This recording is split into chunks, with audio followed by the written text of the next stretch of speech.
Live on Instagram. All right, guys. So, James, what are we calling today again? Why partnerships fail? Why partnerships fail. Well, I've been in a partnership that failed pretty much, and we had to end it. But it didn't have to end that way. It didn't have to fail.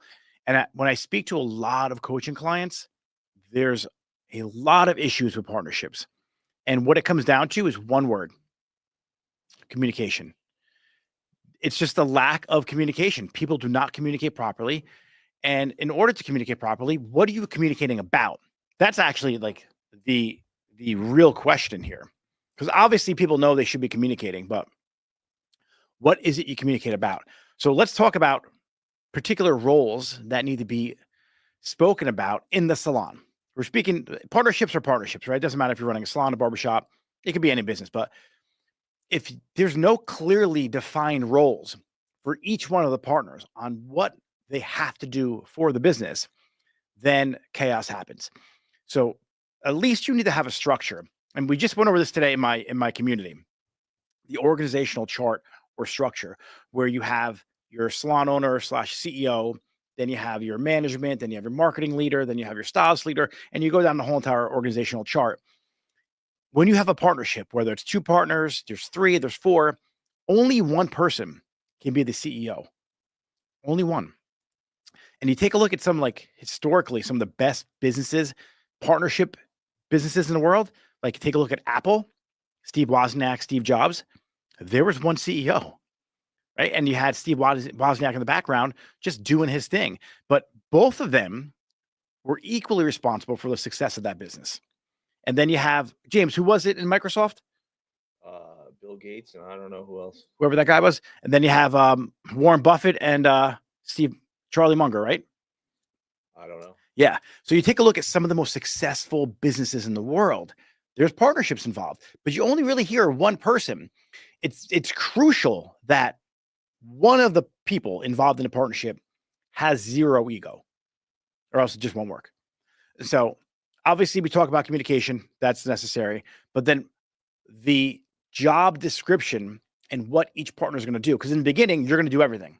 You're going to need someone to do marketing, someone to do social media, which is part of marketing, filming the content, SEO, building the website, dealing with the team members, who's educating the team, who's dealing with the stylists when something happens and you have to redo a client. Whose job is that? So as a partner, you need to make sure every single role in the salon, every hat that you have to wear, is clearly defined and assigned to one person or the other. That's really the only way it's going to work. Then you guys have to like sync up. You have to have a meeting once, twice a week, every morning. Like if you're a fast growing company, that meeting might have to happen every single day. At the most, it has to happen once a week. That's the only way to actually have a salon or a business that will become successful, is you're communicating on a short enough timeline that things don't get chaotic. So if you meet every day, what I would probably do is I would have a designated day to speak about a designated area of the business that a particular partner is in charge of. So if you and your partner agree on marketing could be Marketing Mondays, and the partner in charge of Marketing Mondays gives you the report. They let you know, hey, here's what we did last week in marketing. Here's what we spent on ads. Here's how many posts that went out. Here's our engagement level. And based on those metrics, you guys discuss what you're going to do next. But you have one person in charge of getting all that data.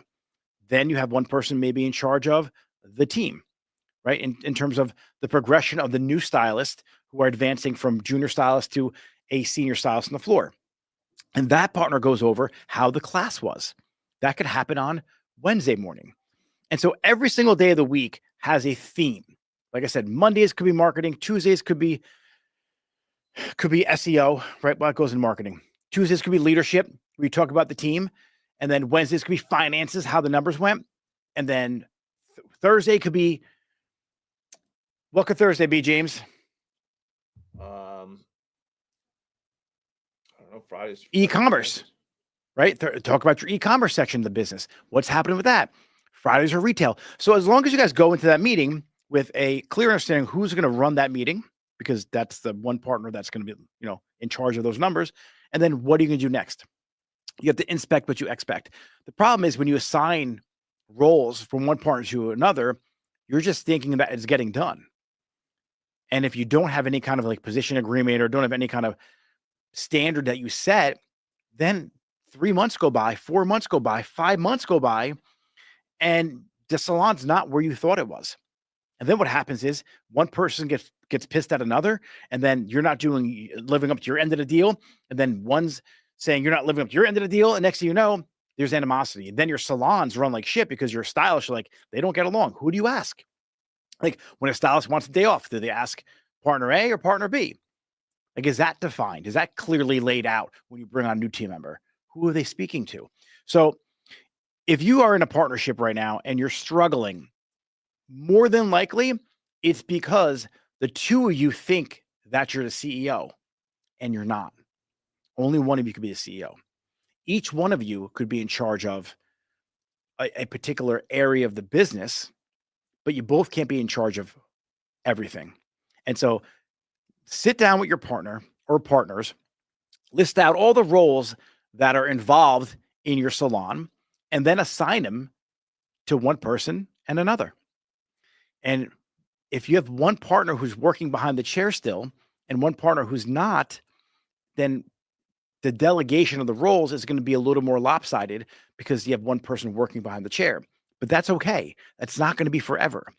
Because the whole purpose of owning a business, and salon owners always get this wrong, is to get out of the role of doing hair. And if you don't want to do that, at least build the business so you can step away from doing the hair. If you want to keep doing it, that's fine. But organize the business, organize the salon, put systems in place. So if you ever want to step away one day or you want to sell it, you can. That's so crucial. And when you're an owner behind the chair and you have a partner who's not doing hair, you're going to be upset with them because they're not doing as much as you are. And the person who's not doing hair thinks you're not paying attention to them because they're still behind the chair and they're making the money behind the chair and you're only pulling out what the business can allot for. And it gets frustrating. So best tip I can give outside of communicating is who's doing what for the salon. James, we're going to jump to some Q&A. And we're going to talk about who on TikTok. You could drop questions right here. I think you can see them on that feed. But on the rest of the feed, what questions do you have if you're dealing with a partnership, if you're thinking about going into a partnership? Like, what are some of the things you're nervous about? I love to hear it in the chats. But I know from my personal experience, when you enter into a partnership, it's no different than a relationship, like with you and a girl or a guy. Like you have your best foot forward. Everyone's like on their best behavior. You're excited. You're in love, right? And like you have this grand vision of what the salon's going to do. And then when chaos ensues, you have a walkout, something happens, you start blaming people. And if you don't have designated roles, you're just pointing a finger in thin air. Like you have to assign that particular role to that particular person, and then they have to be accountable for that. And if you don't have that, then honestly, things are going to go wrong. Things are going to break, and then you're not going to know who to fix them, how to fix them, and you're going to get pissed at each other. And more than likely, it's going to end in the partnership breaking up when it doesn't have to be that way. James, any questions come up? Not at the moment. Guys on TikTok, if you got questions on running your salon with a partner, just let me know. I want to see if I can help you guys out at all. Today we do Q&A on Monday. So Friday's Q&A, we had somebody ask about, a partnership and she wanted her investor, or she had a friend of hers or a client of hers rather that wanted to invest in the salon. And I said that probably wasn't the best idea unless that particular investor has invested in salons in the past, because they don't understand the dichotomy of this particular business or this industry. It's super complex for people who think that owning a salon is just a turnkey operation where you step into it and make $1 million a year. Typically, salons are working off an 8 to 12% profit margin. So when you have partners and you're doing, let's say, $1 million a year in revenue, at 10%, that's $100,000. Split between two people, in a perfect world, it's $50,000 each. You can't live off that, at least where I am in North Jersey.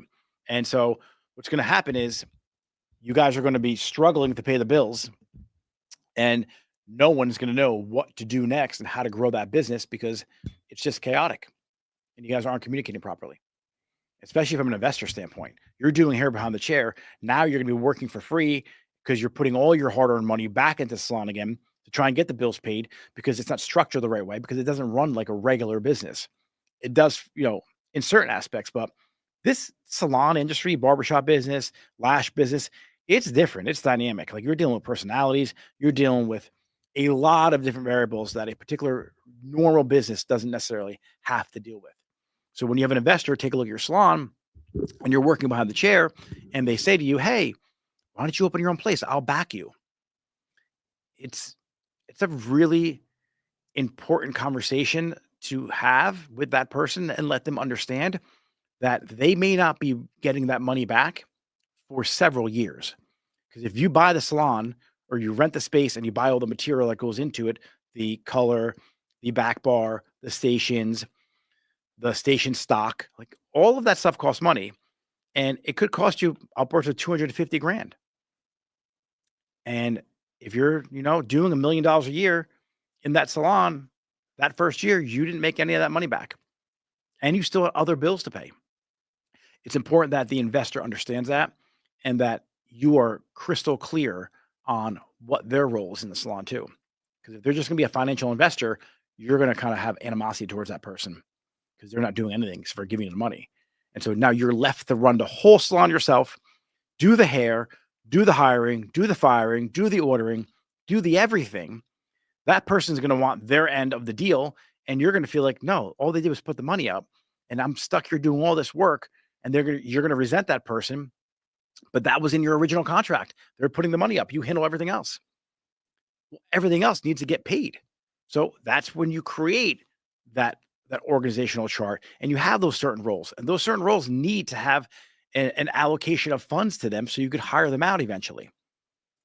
This is like business 101. But when you go into business as a hairstylist or a barber, you're going into it with the mindset of being an artist. And unfortunately, you have to get rid of that mindset and you have to look at it through the lens of an entrepreneur, as a real leader, as a real business owner. And the reason why you stepped out of the role of being an artist is to run a business. But unfortunately, once you do it, you realize it's a whole new set of skills, a whole new language that you don't know.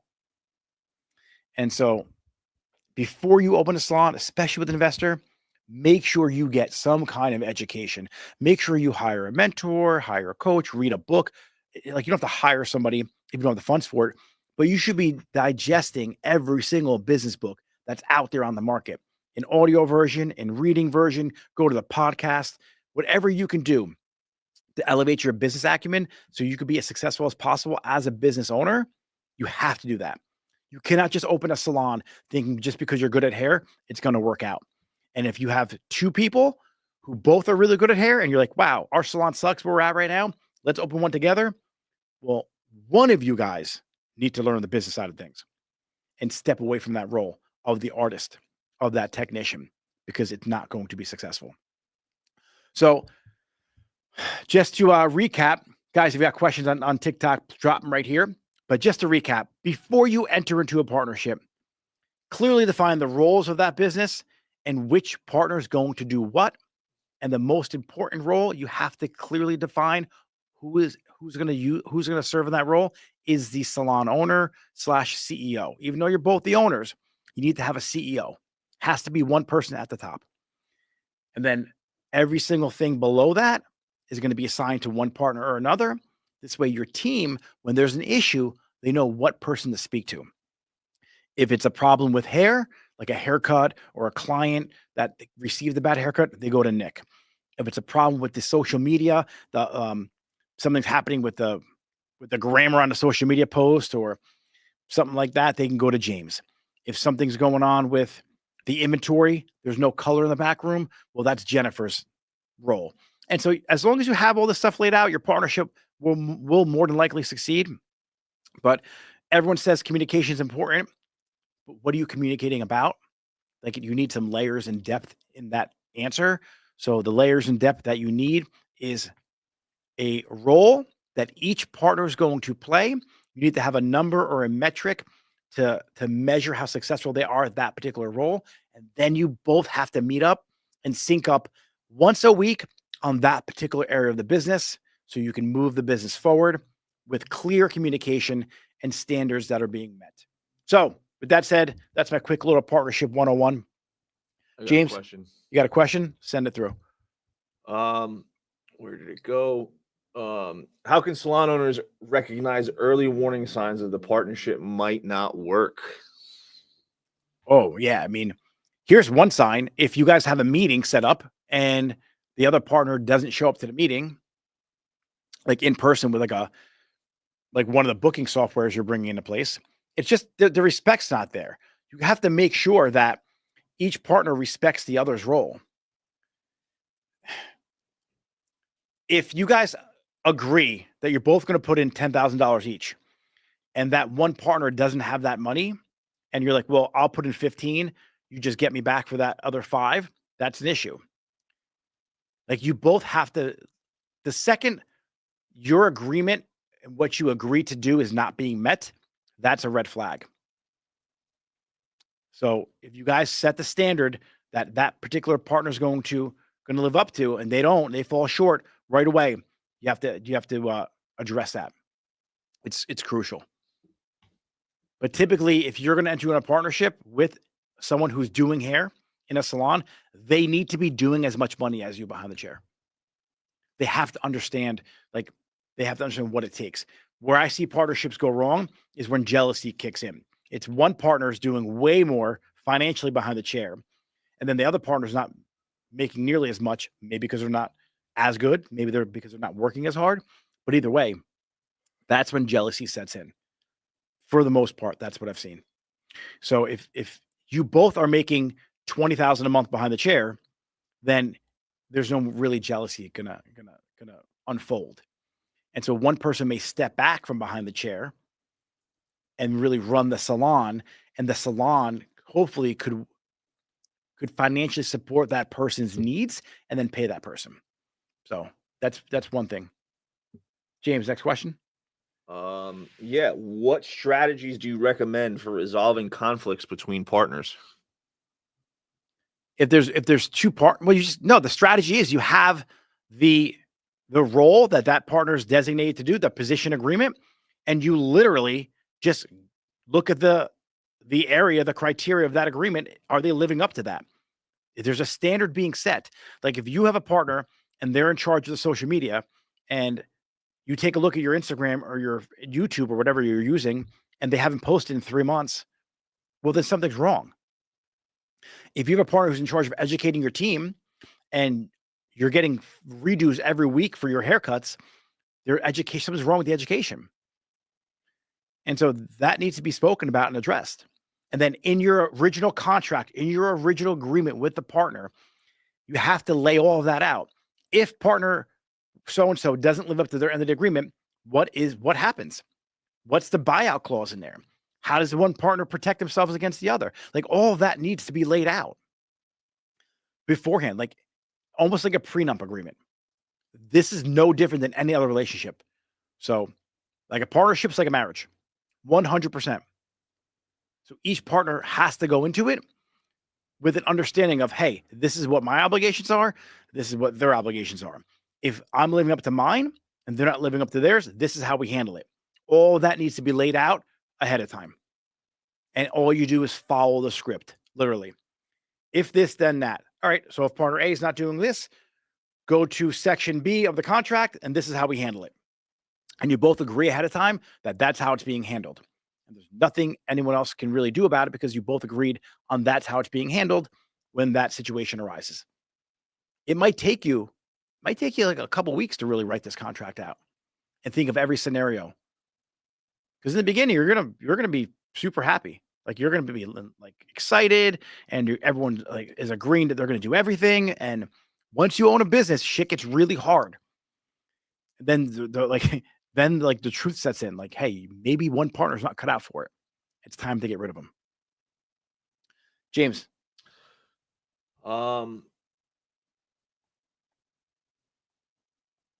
How can salon partners set clear boundaries between business and personal relationships? With your agreements, Like when you guys are in your meeting, you're speaking about the role that person is doing for the salon, and you keep your personal life out of it. Yeah, it comes with maturity. Like it honestly, like one of my favorite books in the world is the Four Agreements, and one of the agreements is don't take things personal. Hey, it's not that I dislike you as a person, you're just a shitty salon owner. It's flat out the truth. So be prepared when you enter into a partner with somebody that if it doesn't work out, you're probably not going to be friends anymore. It's just not going to happen unless you're both mature enough to handle the situation in the salon not working out. I 100% could handle it. It doesn't bother me. I don't have an ego. But a lot of people do. A lot of people can't handle someone being more successful than them. And it's just the nature of the beast. So before you enter into a partnership with somebody and your friends, you have a personal relationship, you have to understand that you're married to that person. If there's anything about that person that triggers you or you don't like, it's probably not a good partnership to enter into. And you have to be a strong enough leader if you're going to take that role on as the owner to to own the failures, but strong enough to pass off the successes. So because you're a partner with somebody, it doesn't matter if the salon is succeeding because of you, you still share that responsibility. But if you're taking that role of the CEO and the salon has an issue and something goes wrong, because you chose to be the CEO of that organization, you have to wear the failure and you don't share that with the other partner. You may on paper, obviously financially, but when it comes to like the conversation of the salon success, that's on you. It sucks. It's the most brutal thing in the world, but that's just how you have to handle it. I don't know how to pronounce her name. You can just ask a question. Dane, what are some things that you would put in a contract for the person in charge of marketing? Oh shit. Let's bring this up real quick. So let's do it. Let's do. You can share your screen. So I can or I can't. Oh no, you're not because you're not. I can send you an invite and then you can share your screen. No, I'm just gonna jump right through it. So when you're in charge of marketing, the things that I would put in are the key responsibilities, like what's the content strategy, what are they going to manage, like what are the social media platforms they're in charge of, how many and then what is it you guys are going to market to, like what is their role, and then what are the KPIs, like how do you measure their success? That needs to be in there as well. In that agreement, I would put the day and time you guys are going to meet up. Is it every Tuesday? Is it every Monday? Is it every week? I would put in what exactly part of the marketing they're in charge of. Are they in charge of social media? Are they in charge of organic content or paid content or both? Are they in charge of SEO? Like, because marketing's huge. Are they in charge of in-person events as well? The marketing for the salon, or is it just digital marketing? All of that needs to be laid out. Then all the tools and software that person needs to be successful at their job and the cost of that. Do they need an assistant? And I would lay all of that out. But the most important things is you need to have some kind of a metric, some kind of an indicator. It's called the KPI in the business world, but something that measures that person's success on how they're doing. And then those numbers need to be owned by that person. So once that person hits a certain level and they need an assistant, they can offload some of those metrics to somebody else. But that's what I would include in there. And then I would have each person sign off on it. But you need to have a position overview, like what exactly is entailed, what platforms are going to be in charge of, and is it organic or is it paid social media? Are they the ads? Is it email marketing or is it Instagram marketing? Is it in-person marketing? All that shit has to get laid out. It's a lot. And then from there, how do you measure success? What's that look like? What needs to be true about this particular marketing campaign that we can identify that it was successful or not? So next question, James. Yeah, where did it go? How do you handle a partner who starts losing passion for the business? I'm willing to bet that hey, you have to have the conversation. Like, is your heart still in it anymore? Then you have a buyout clause in the contract, but you have to ask them what doesn't excite you anymore about running a salon? Is there something else you could be doing in the business that would excite you more? Because there's something about the day-to-day war that you deal with when running a business that breaks people down. And they just hate going to work. The second you feel like your partner has that feeling, you have to talk to them. What's going on? Talk to me. And you could pull them aside as a friend if you guys are close too. Like, hey, talk to me. What's happening? Like, what's going on with you're not excited anymore? Is there something going on at home?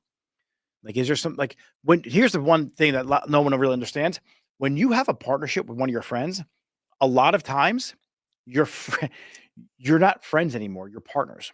And so as long as you have that conversation or at least knowledge that when you're hanging out, you are going to be friends hanging out or your business partners hanging out. Like, because Anthony, he's, my partner over there on the other side, he helps delegate the salon, helps delegate a lot of roles. He's like, I'm going to talk, like, let me talk to you as best friend talk, right? Not business talk. And he'll break that down. Hey, I need a best friend conversation right now.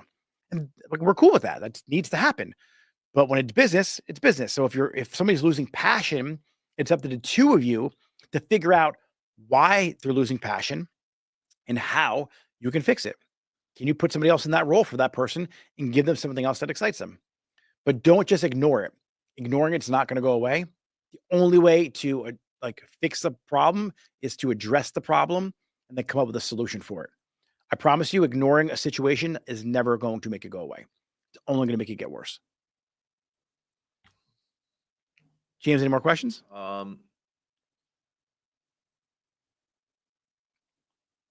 Yeah. What are the best ways to assess whether two people are truly a good fit to run a salon together before committing? I would. There's these tests out there. There is the disc test you could take. There is a bunch of tests online, personality tests. And I have one on my website that I do to address the owner, right? To see what their genius type is like. And so you want a complementary partner. Like, you want someone who's opposite of you. So this way, their strength is your weakness and your weakness is their strength. And this way you complement each other. That's the best way to enter into a partnership, because typically what you don't feel like doing is going to excite them, and what they don't like doing excites you. The next thing is you want to make sure this person aligns with your core values. You guys want to make sure you both value the same thing. Look, you have opposite personality types, let's say, but similar core values and similar character. So honesty to me is a non-negotiable. Make a list of your non-negotiables, and at the top of that, when it comes to a partnership, is honesty. Like, you have to be able to trust the person. So integrity, honesty, any of those core values, paramount, right? Then underneath that, then respect, loyalty, like those other core values are super important. But you have to make sure you trust that person with your life. And this is a fact. Like, there are brothers who fuck each other over, blood family members who screw each other over for money. So it's just like honesty is right up there. Like, I trust a lot of people. My register is open. Like, my stylist can just go in there and steal, but they don't, because I trust them. And eventually you're going to get caught. But for when it comes to a partnership, having that trust is crucial, but then also inspecting what you expect from that particular role that person's fulfilling for the salon. And so as long as you're always meeting once a week, inspecting that role, and hey, we should have 200,000 in the account, but there's only 180. What's going on? What happened? Oh, 20,000 was allocated for this particular thing. Oh, well, now you know where the money's at. So it's important that you guys have trust. James? Is that it? What are effective ways to ensure salon partners stay transparent about finances, responsibilities, and concerns? Yeah, the most effective way is, I call it the agenda. You can call it the weekly sync. You go to your Google Calendar, you create an event, a reoccurring event for every Monday morning at 10, every Tuesday morning at 12. Doesn't matter the time or the date. It just matters it's reoccurring every single week. And then you sync up about that particular area. of finances and you just review them. Now, what you do is you attach a Google Doc to that event. It's living. It always goes with that event throughout the calendar. And no matter what, you guys always keep that event. I don't care if you guys are traveling on vacation, if you're going somewhere, then the event goes to a virtual event. But you guys have to maintain that cadence every single week. And that would mean that you guys are always being transparent. You guys are always communicating, and the partnership will succeed. Just because you work together every day and you have these like quick little 5-minute phone calls and weekly check-ins, it's not enough. You got to go in depth. This is something I struggle with in my own salons too. Like I see them every single day, but you have to dedicate time to speak about that particular area of the business every single week. And so you might have to meet 3 or 4 times a week so you have enough time to talk about that particular area. Like I said, one day it could just be marketing. One day it could just be finances. One day it could be the leadership, what's going on with the team. So as long as you guys sync up every week and don't miss it, you guys will be fine. That's one thing you could do that will ensure success. And James, last question, if there is one.